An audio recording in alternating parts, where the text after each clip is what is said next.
तेव्हा हेतू काय हे शोधणं पण तितकंच महत्त्वाचं आहे. या प्रकरणामध्ये अदितीताई तुमच्यावरती सगळ्यात जास्त रोख अनेकांचा होता की अशोक खरात प्रकरणामध्ये तुम्ही सुरुवातीला काहीच बोलला नाहीत, तुम्ही खूप ठाम भूमिका घेतली नाही.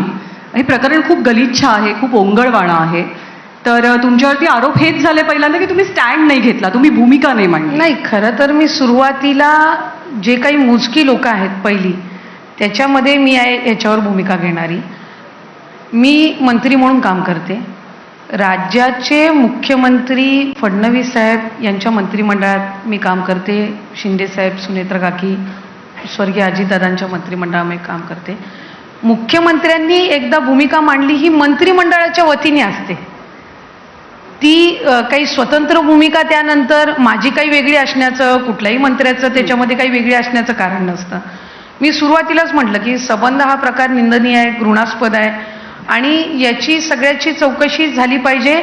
पण मूळ विषय हा होता की ज्या त्या महिला आहेत पीडित, ज्यांचं संपूर्ण आयुष्य याच्यामुळे उद्ध्वस्त झालं किंवा ज्यांना वेगवेगळ्या नको त्या गोष्टींना सामोरं जावं लागलं, वेगवेगळ्या माध्यमातून त्यांचे नको ते व्हिडिओज आले, झालं घृणास्पद आहे. पण शेवटी त्यांचं एक आयुष्य होतं वैयक्तिक. त्या तिथं काय गेल्या, का गेल्या, कुठल्या कारणाने गेल्या, त्यांच्या आयुष्यामध्ये कुठली अशी कमतरता होती की त्यांना वाटलं की त्या पद्धतीनं, म्हणजे तो वेगळा भाग आहे. म्हणजे प्रत्येकाची श्रद्धा, अंधश्रद्धा हा त्याच्यातल्या याच्यामध्ये मी जाणार नाही.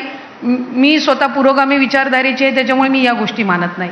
पण याच्याही पलीकडे मूळ त्या महिलांना न्याय मिळाला पाहिजे. आणि SIT स्थापन झाली ही शासनाच्या वतीने झाली.